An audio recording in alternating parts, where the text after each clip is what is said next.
এরপর প্রশ্ন হলো, আমাদের এক হিন্দু প্রতিবেশী মারা গেছেন, মৃতের আত্মীয় স্বজনকে সান্ত্বনা দেওয়া এবং সমবেদনা জানানো যাবে কিনা?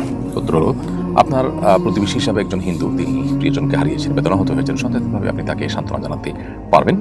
কিন্তু আপনাকে লক্ষ্য রাখতে হবে, সান্ত্বনা জানাতে গিয়ে এমন কথা যেন না হয় যেটি কোনো মুশরিক হলে সেই মুশরিকের জন্য ক্ষমা প্রার্থনামূলক দোয়া আল্লাহর কাছে যেটি নিবেদন করা হয়ে থাকে, সেরকম কোনো কথা যেন না আসে, কারণ সেটি আসলে তার বিশ্বাসের সাথে আসলে যায় না।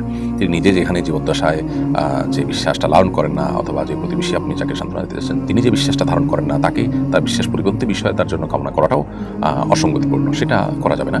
তবে এমনিতেই তারা যেন এই বিপদে ধৈর্য ধারণ করে, তারা যেন ভালো থাকতে পারে, তাদের জন্য কষ্ট না হয়, সেই কামনা করা, এবং তাদের কষ্ট লাঘবের জন্য প্রয়োজনে তাদের খাবার আহার পাঠায় দেওয়া, তাদের বাসা বাড়িতে ইত্যাদি, এই কাজগুলো করা যেতে পারে প্রতিবেশী হিসেবে। অন্য ধর্মাবলম্বী হলেও তাদের সাথে সদাচরণ করবার নির্দেশনা কিন্তু আল্লাহ তাআলা কোরআনে কারীমে আমাদেরকে দিয়েছেন। অতএব সেই জায়গা থেকে আপনি এটি করতে পারেন।